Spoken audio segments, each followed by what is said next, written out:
this is the next problem that we have. Unconventional case, doubling of farmers' income. Now, this problem was basically introduced.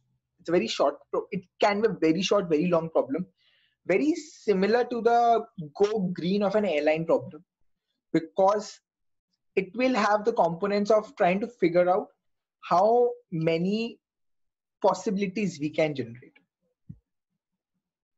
So the question is very simply, your client is the government of India and they want your advice on what strategy should they adopt to double farmers' income. Now, it's critical upfront, like we have our steps, right?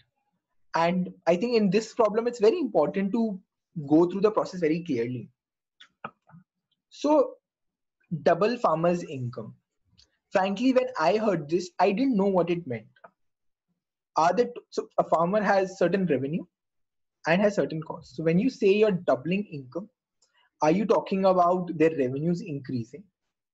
In which case you basically don't make any cost side intervention. It might just happen that the farmer's life has not changed any meaningfully. Or you treat income as really what the farmer takes away as a difference of revenue and cost and try to double for that. In which case both revenue side and cost side measures become important. So before starting a case, I would really want to know this. So this would be the clarifying part of it. Then I would want to understand, what is it that the government, or rather 5Ws 1H could be one way. So like we've discussed, 5Ws 1H could be one method of generating questions, like we discussed in the case about disinvestment. So you could ask, why does the government want to do this? By when do they want to do this? Who are they targeting? So are they targeting a certain subsection of farmers only, or are they talking about the entire country? This would be scoping of the problem. You might want some clarity on how they want to go about this. Right? Is it through market intervention, or is the basically, or rather in this case, I would rather want to know, is there something the government is not willing to do? Or I could park this question for now, come up with a list of activities and then figure out what are the activities the government is really willing to get into or not. That would again then become a conversation of what the government's priorities are and not are. Okay. So 5Ws, 1H, you could cover the other 2Ws as well and come up with a bunch of questions that way. So I'm not going to do a list of all the questions, but I think of disinvestment case, you see that these questions are important and relevant and need to be asked upfront. Okay. So let's say the clarification suggests that it's about the difference of revenue and cost that we have to double. And the government right now has not really decided what they want to do, what they don't want to do. And let us say the timeline is 4 years. This is what they want to do. So clearly the arguments that I have, the solutions that I have can be fairly structural also, because I have 4 years. That's the important time angle.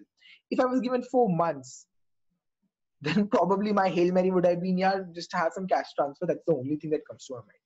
So, and whether it was 40 years, then probably you could have something far more structured. Okay. So having a sense of the timeline gives me already a set of parameters to check for the feasibility of the solution. Okay.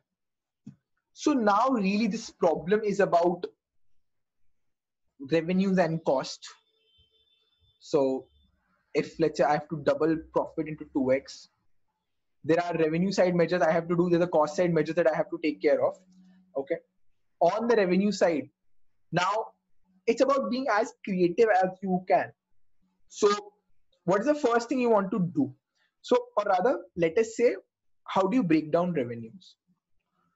Could be number of members of the family into revenue per person. So, one solution could be that just try to make sure that there are more opportunities of employment for other members of the society, of the other members of the farmer's family as well.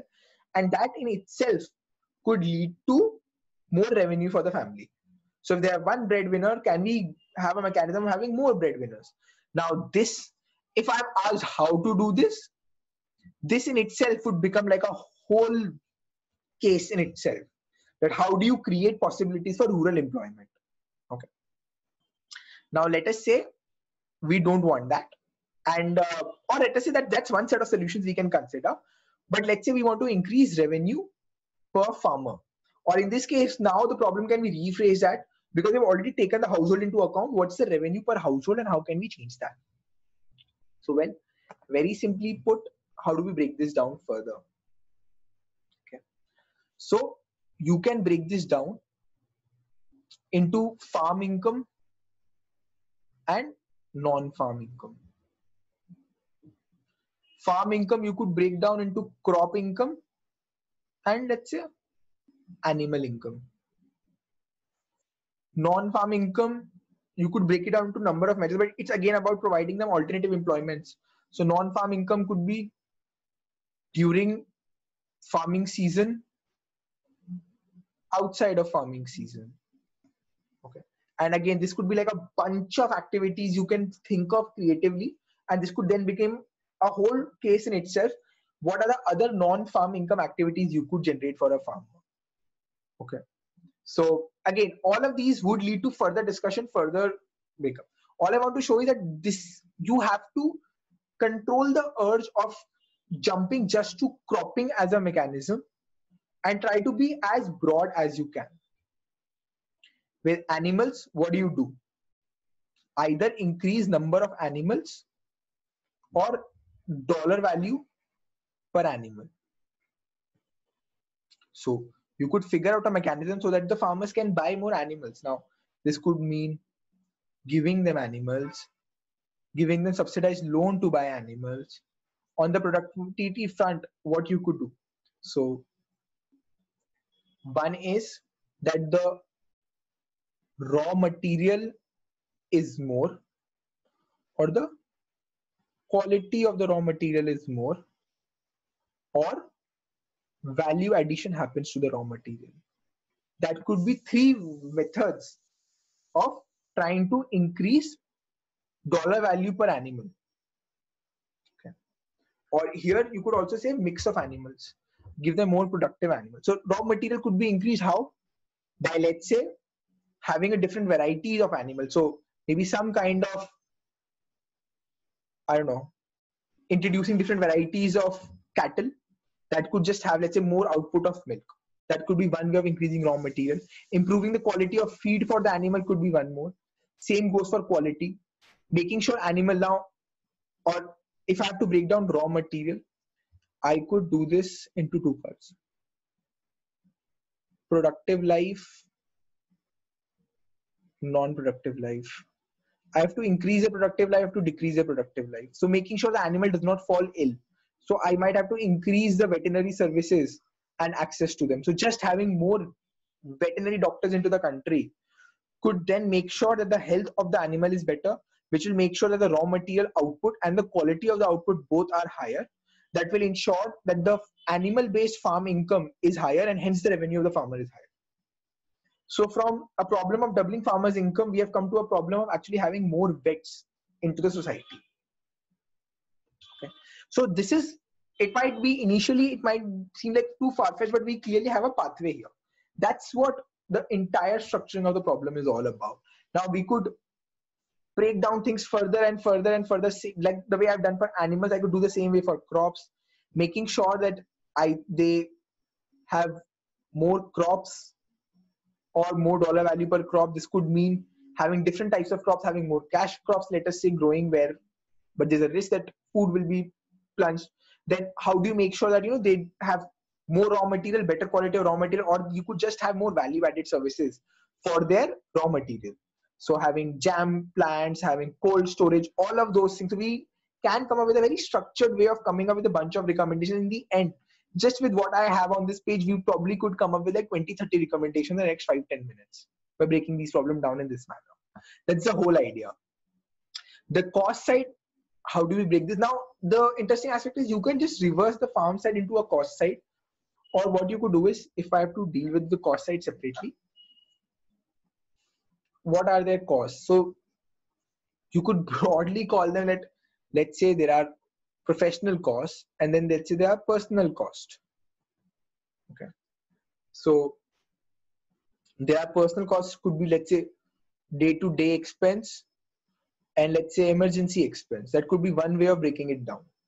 Okay, professional, again, leading to the farm, leading to animal, or these could be, instead of you could say these are asset generating personal expenses or non-asset generating.